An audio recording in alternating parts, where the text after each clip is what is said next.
I've read, they don't even pretend that there were weapons hidden in the mosques. And so far, no evidence has come forward. Israel also systematically targeted the minarets of the mosques in Gaza. And the minarets couldn't possibly have been a legitimate military target because they don't have staircases and they're too narrow for a person to scale. So they couldn't have been used as observation points.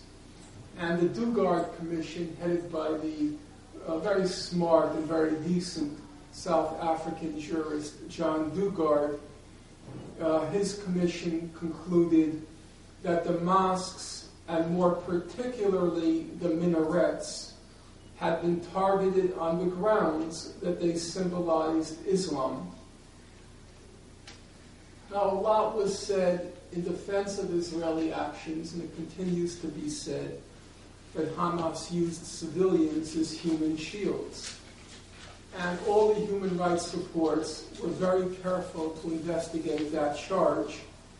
All the human rights reports came to the same conclusion. So Amnesty International found, contrary to repeated allegations by Israeli officials of the use of human shields, Amnesty International found no evidence that Hamas or other Palestinian fighters directed the movement of civilians to shield military objectives from attacks. Amnesty found no evidence that Hamas or other armed groups forced residents to stay in or around buildings used by fighters. Amnesty International found no evidence that fighters prevented residents from leaving buildings or areas which had been commandeered by militants. On the other hand, there was ample evidence, most exhaustively documented by the Goldstone report, that Israel used Palestinians, including Palestinian children, as human shields. All of the human rights reports concluded that Israel committed multiple war crimes and possibly or definitely crimes against humanity. And they also conclude that Hamas committed comparable crimes, but at an incomparably smaller scale. And it should be obvious why it had to be on a smaller scale, because how many war crimes can an ant commit against a fellow with a magnifying glass? The Goldstone report was pretty tough in its conclusion. It said that what Israel did was a deliberately disproportionate attack designed to punish, humiliate, and terrorize a civilian population. And that brings me now to the second half of my remarks, which will focus on what seems to be, at first glance, a perplexing question, namely, why all this fuss over the Goldstone report? The Israelis were obviously very upset by that report. If you take the liberal end of the spectrum, say Michael Oren, the Israeli ambassador to the United States, who it's alleged in the U.S. that he's a historian, Michael Oren, he called the Goldstone report, he said it's worse than Ahmadinejad and the Holocaust deniers. And bear in mind, in Israel, he's considered a sane voice. Then there's the Nobel laureate for peace, Shimon Peres. He called the Goldstone report a mockery of history. And he set out to set the historical record straight. And this is the historical record as Mr. Perez understands it. Quote, IDF, Israeli Army operations, are what brought economic prosperity in the West Bank, liberated Lebanon from the wrath of Hezbollah, and enabled Gaza residents to return to their daily routine. That's the Nobel laureate for peace. So the question arises, why the fuss over the Goldstone report? Because it was actually the last in a long series of reports on what happened in Gaza. Reports by very reputable organizations, both global organizations like Human Rights Watch and Amnesty International, and local organizations both in the occupied territories and in Israel. And if you look at the report itself, on some points it's a little bit weaker than the other human rights reports. For example, Goldstone does not categorically state that Israel's use of white phosphorus was a war crime, which was, I thought, a disappointment.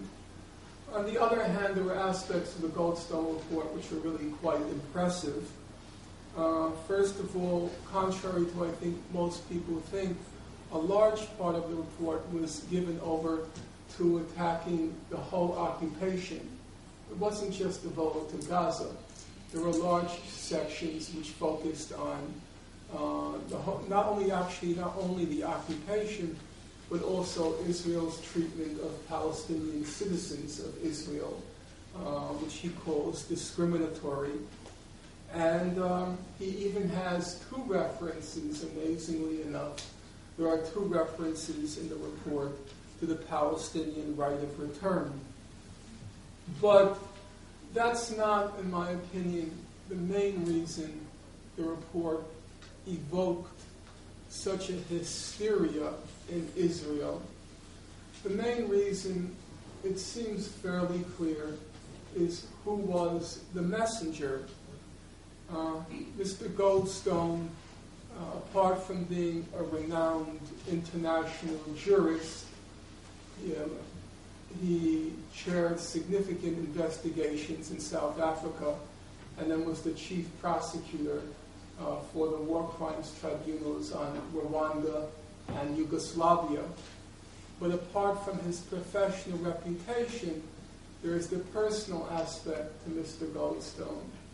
Namely, he calls himself a Zionist. He supports Israel's right to exist as a Jewish state in Palestine. He sits on the board of governors of the Hebrew University in Jerusalem.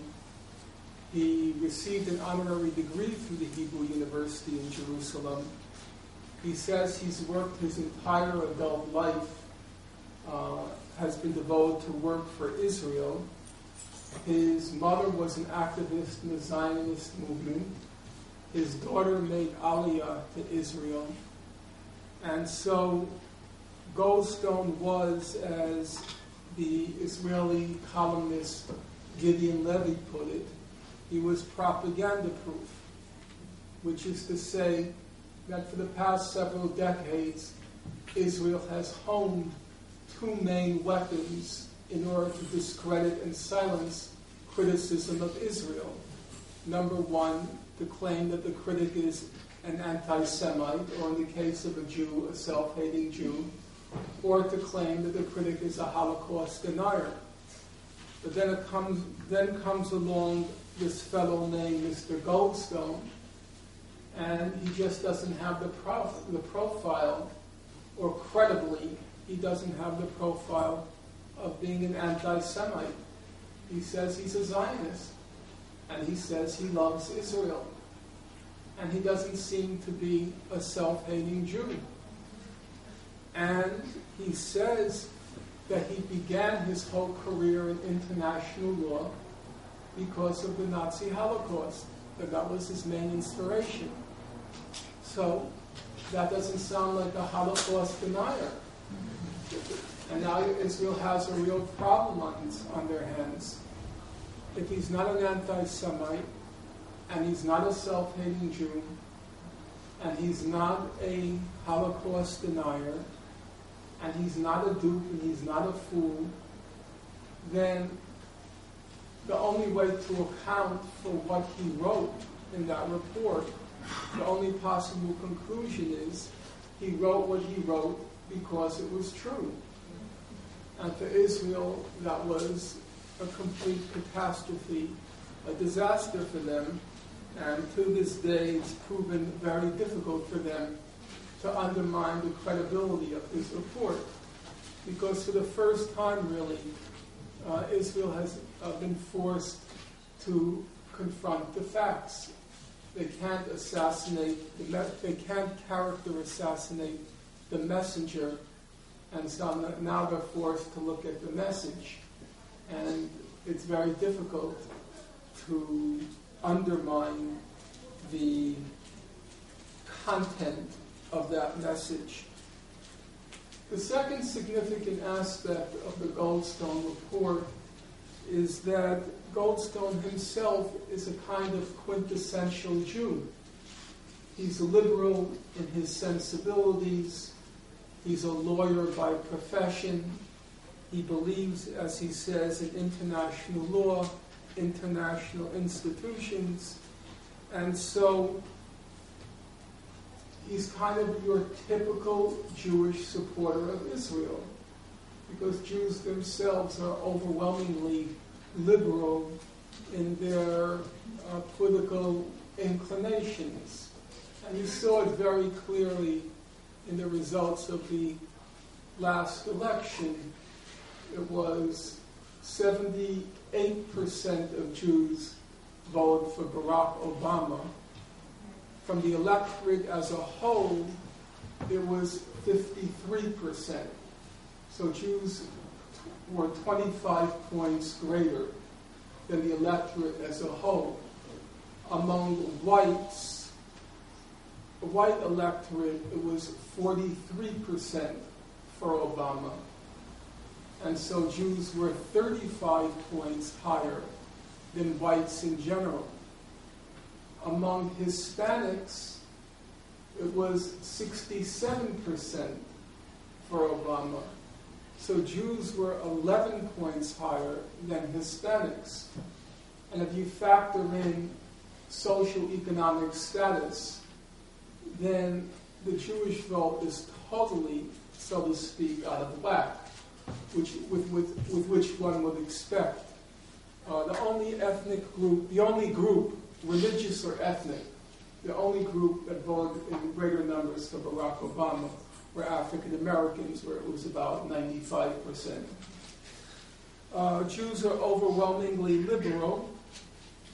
There's many kinds of evidence. I just read yesterday this horrific book by Norman Podhoretz, Why Are Jews Liberal?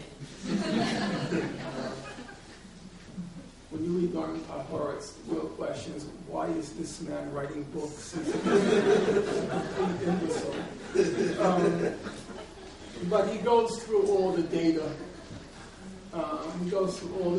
He laments the data, of course, but the data is overwhelming on every single issue.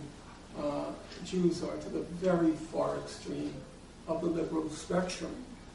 And that's an important fact, because liberalism, not only, but in large and significant part, it means belief in international institutions, belief in the rule of law, belief in human rights and human rights organizations. And it's now become completely untenable for somebody to call themselves liberal and to defend Israeli policy. And things took, to some extent, there was a quantitative or qualitative change in what happened in Gaza, because all of Israel's previous encounters with Arabs, they were always a mixture of military attack, and attack on civilians. But they always had a military component. They were never the only component. In all the wars, Israel targeted significantly targeted civilians and civilian infrastructure. But it was never only civilians and civilian infrastructure. Gaza was the first